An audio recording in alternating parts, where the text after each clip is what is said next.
We even argue who's going to unload the dishwasher. Ian Murphy takes care of some chores in his high-rise condo. He and his twin brother Warren are 29 years old. They moved out of their parents' home last June. It's part of an initiative by LiveWorkPlay, a local organization that helps adults with intellectual disabilities gain independence.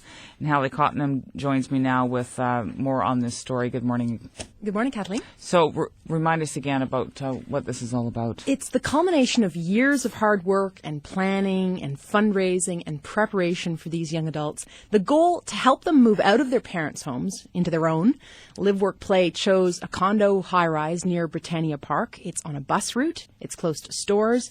Lots of retired people live in the building. There are periodic social activities organized that foster a neighborly feeling. All of these factors very important to the success of this project. Now, yesterday we met Laura and Moira. Today we're going to meet another set of roommates. That's right. Just one floor above Laura and Moira live Ian and Warren Murphy, identical twins who, as you mentioned, moved in about 10 months ago. And whereas Laura and Moira have a system for divvying up their housework, Ian and Warren are still working that out. Okay. I'm the one that does everything around here. Hey, we both do it. No, you don't. Yes, we do. I do the whole joint. Oh, yeah. You're the one that do 2:30 in the morning that goes and vacuums. I did not go for a vacuum at 2:30 in the morning. You did. No, I did not. Oh, hold on a second. I'm gonna blow the whistle on you guys. I guess they have a little bit of work to do, huh? Yeah, they do tend to argue a bit, like an old married couple, they say. But you see, they can't rely on their parents to referee anymore. That's just one of the changes that this move has meant. So, Hallie, why did Ian and Warren move out? Well, it's kind of interesting. Peer pressure played a role. They were about to turn 30, and they told me they couldn't handle the social stigma of living with mom and dad. It was getting to be an embarrassment. Because you were 30 and living with mom and dad? Yeah. Pretty much. Nearly 30, most 30-year-olds don't live with their parents. It's really embarrassing to look at if your friends say you still live with your parents. Not good. But there was more to it than that. Ian and Warren were getting encouragement from their parents that it was time. Dad told us like this, the harder it is for us, the older you and your mother and I get it, the harder it is for us to take care of you. It was time for us to learn how to be independent. And that's a reoccurring theme at LiveWorkPlay, Kathleen. There's concern about relying too much on aging parents. You know, the question, what happens when that support is no longer there? Well, we've got Ian and Warren in their 30s, Laura and Moira as well, late 20s, 30s. I mean, these are adults, and I assume that's significant, obviously. It is significant. Keenan Weller is the CEO of LiveWorkPlay, and he says it's important that these people make the move now. The idea is that if they move now, they can have their parents' help getting through this critical transition phase. It's not going to be a huge change in development in these adults over the next 10, 20, 30, 40 years. So why not make this happen sooner when we can do what we've done, which is have a supportive network that includes parents who have the time and resources to help. Okay, so do we assume from that the parents are always at the condo helping out? No, not at all. In fact, the parents are encouraged not to cling to their old roles. And Keenan was telling me that most parents are getting that message, which means there's a lot less parenting going on. And for some of these new condo dwellers, that's the biggest change in their lives. Their social lives are growing. They have LiveWorkPlay friends just a few doors or a few floors away. You finally get to have a social life without sticking your nose out the door. Yeah, we go and visit our friends. But there's about, 8 of us living here? Yep. We go and visit Harris and Moira and Laura, and we have fun. Okay, this sounds interesting. So does this lead then for them to a new set of changes and challenges, new relationships perhaps? Well, let's think back to our own heady days of youth, Kathleen. Most of us can relate to that feeling of freedom from parental restraint for the first time. Keenan Weller says these young people are no different.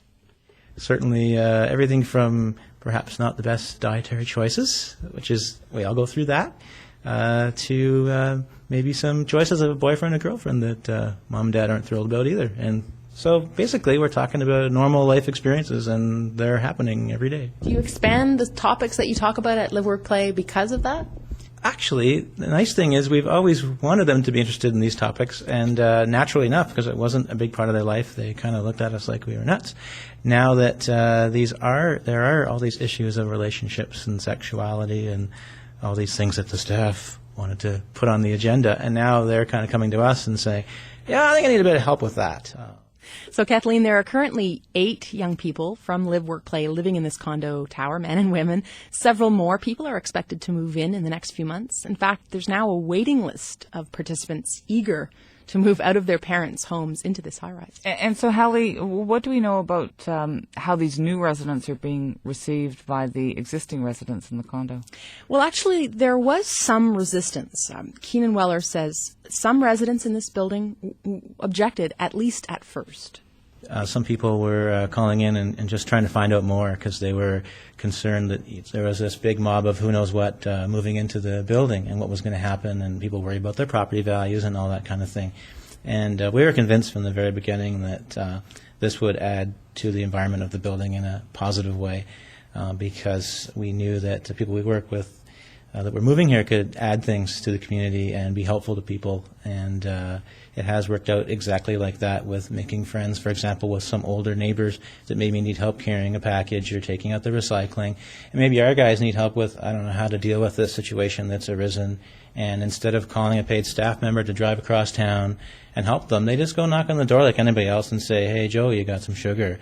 And it's really beautiful to see that. So some early concerns giving way to acceptance. In fact, Keenan told me, he was actually surprised at how quickly the rest of the building adapted. And what about Ian and Warren? What do they think of their new neighbors, their new home? Well, they enjoy their freedoms. They enjoy this building.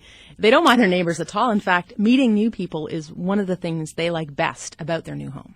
Talking to the people in this building. They're nice. Yeah. Their average age is 65 to 85.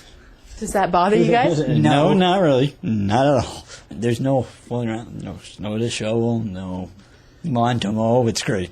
We had a lot of snow, and I didn't even have to do it. Yeah, that was fun. That was fun. Okay, so meeting new people and not having to shovel a lot of snow or cut grass. Those are some of the benefits of living in this new condominium.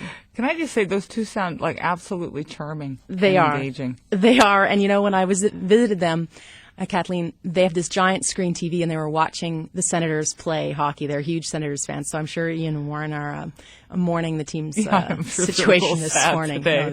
Pleasure to meet them.